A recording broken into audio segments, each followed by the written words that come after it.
Bayangkan, kamu duduk di restoran cepat saji, menikmati ayam goreng panas dengan kentang goreng yang masih beruap. Lalu, tiba-tiba kamu tersadar, ternyata ini cuma mimpi. Kenyataannya, kamu lagi makan pak-pak di pinggir jalan Manila. Selamat datang di Manila, kota penuh warna yang kadang lebih dramatis dari sinetron Indosiar. Hei kamu! Kamu jelek, sadar diri! Di sini, orang-orang tidak cuma ahli memutar uang, mereka juga ahli memutar nasib. Bagaimana caranya? Ya, dengan makan makanan daur ulang alias pak-pak. Sisa ayam KFC yang menurut kita tidak enak itu, buat sebagian orang, masih bisa diolah jadi menu spesial hari ini. Eits, tapi tunggu dulu kawan. Ini bukan sekedar cerita lucu atau aneh. Ini adalah realita keras di mana kreativitas bertemu keterbatasan. Hari ini, kita akan ngobrol soal bagaimana kemiskinan di Manila menciptakan inovasi kuliner yang tidak ada duanya. Meski tidak direkomendasikan oleh ahli gizi, jadi siapkan diri kamu untuk menyelami kisah ini dengan senyuman dan sedikit refleksi. Putar dulu intronya.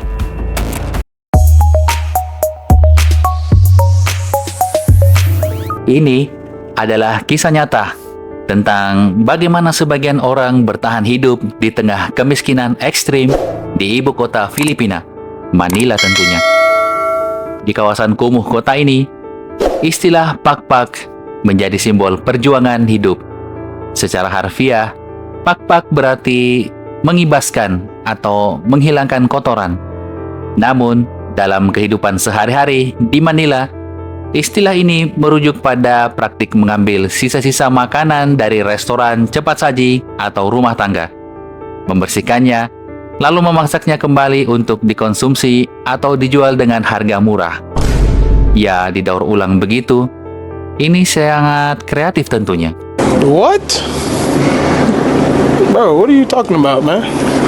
Praktek ini bukanlah pilihan, melainkan kebutuhan bagi mereka yang tidak mampu membeli makanan segar setiap hari. Ironisnya, pak-pak menjadi cerminan nyata dari kemiskinan yang begitu mendalam, di mana akses terhadap makanan layak hampir tidak ada. Lah, para pejabatnya ngapain aja, Bang? Kayak tidak tahu aja. Fenomena ini mulai dikenal publik pada awal 2000-an, meskipun telah berlangsung jauh lebih lama daripada tahun 2000-an. Zaman penjajahan bagaimana, Bang? Iya, Zaman Majapahit? iya. Zaman Megalitikum? Ngomong lagi, gue bogem lu ya. Sisa-sisa makanan ini seringkali diambil dari tempat sampah, pinggir jalan, atau bahkan tempat pembuangan akhir. Proses pengolahannya dilakukan dengan peralatan sederhana. Ada yang menggunakan api unggun, ada pula yang memakai kompor kecil yang sudah usang. Makanan ini digoreng ulang atau direbus, lalu ditambahkan sedikit bumbu untuk mengubah rasa dan menutupi aroma tidak sedap. Meski cara ini tidak menjamin makanan aman untuk dikonsumsi pastinya. Bagi ribuan orang di Manila, pak-pak menjadi rutinitas harian. Dampak kesehatan dari konsumsi pak-pak sangat signifikan. Bakteri dan kuman yang terkandung dalam makanan tersebut sering menyebabkan diare, keracunan makanan, dan infeksi serius. Kasus penyakit ini paling sering dialami oleh anak-anak dan lansia, kelompok yang paling rentan. Tenang, mereka kan punya BPJS, Bang. Memangnya di Filipina ada BPJS? Hei kamu! Kamu jelek!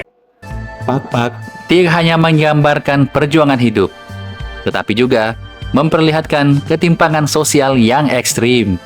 Di satu sisi, ada segelintir orang yang menikmati kemewahan. Ya, kamu tahu sendiri ya. Sementara di sisi lain, ribuan orang bertahan hidup dengan sisa-sisa makanan yang dibuang. Situasi ini menunjukkan bagaimana kemiskinan mencengkeram kebutuhan dasar seperti makanan, kesehatan, dan sanitasi tentunya. A few moments later. Di kawasan kumuh, akses terhadap air bersih sangat terbatas dan fasilitas kesehatan seringkali tidak memadai. Akibatnya, penyakit yang disebabkan oleh makanan tidak layak konsumsi seringkali berujung tragis. What? Upaya mengatasi masalah ini telah dilakukan oleh pemerintah Filipina dan berbagai organisasi sosial lainnya. Program bantuan makanan, ช่วงวิ kampanye กฤต kesadaran นี้เปลี่ย kesehatan, นเหล้าให้เป็นจอบ แล้วเอาจอบไปทำงานหาเงิน hingga pendirian dapur umum adalah beberapa langkah konkret yang pernah diambil. Namun, tantangannya sangat besar dengan populasi yang terus meningkat dan kesenjangan ekonomi yang semakin melebar. Diperlukan pendekatan sistemik untuk memutus lingkaran kemiskinan. Solusi jangka panjang mencakup kebijakan yang mendukung distribusi kekayaan yang lebih adil, peningkatan akses terhadap pendidikan, serta penciptaan lapangan kerja yang layak. Bantuan kemanusiaan penting, tetapi perubahan struktural adalah kunci untuk mengatasi akar masalah. Pakpak adalah simbol global kemiskinan ekstrim dan ketidaksetaraan. Di balik setiap piring pakpak, terdapat kisah keberanian, daya tahan, dan kreativitas masyarakat yang terpaksa hidup dalam keterbatasan. Namun, fenomena ini juga menjadi pengingat akan pentingnya solidaritas sosial dan keadilan ekonomi tentunya. Tidak ada seorang pun yang seharusnya dipaksa makan dari sisa-sisa makanan di dunia yang memiliki sumber daya cukup untuk memberi makan semua orang. Kisah ini menantang kita untuk berpikir lebih jauh tentang apa yang bisa dilakukan, baik sebagai individu maupun masyarakat, untuk menciptakan dunia yang lebih adil dan setara. เห็นไหมครับ แค่ไม่ดื่มเหล้าก็มีเงินใช้พร้อมสู้ทุกวิกฤต Jadi, begitulah cerita tentang Pakpak dan perjuangan hidup di tengah kemiskinan di Manila. Dari sudut pandang kita, mungkin makan makanan daur ulang seperti ini terdengar seperti plot film distopia.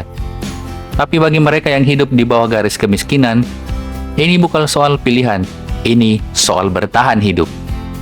Kita bisa banyak belajar dari kisah ini, mulai dari daya juang, kreativitas, sampai betapa manusia itu bisa luar biasa tangguh.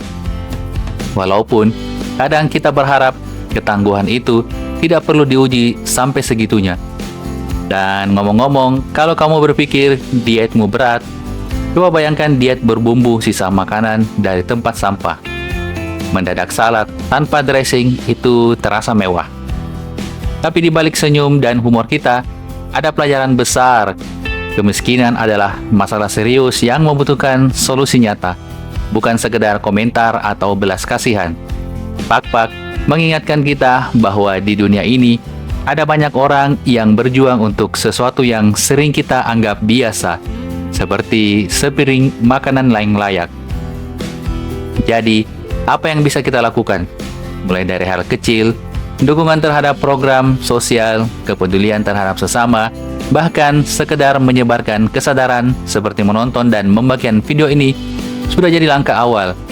Dan ingat teman-teman, kita di sini bukan buat menghakimi, tapi untuk belajar dan siapa tahu jadi lebih baik lagi. Terima kasih telah menyimak kisah ini. Jika ada yang ingin ditambahkan atau dikoreksi, mari berdiskusi di kolom komentar. Jangan lupa like dan subscribe. Dan berbagi cerita ini akan membantu menyebarkan kesadaran dan mendorong perubahan positif. Sampai jumpa lagi. Wassalam.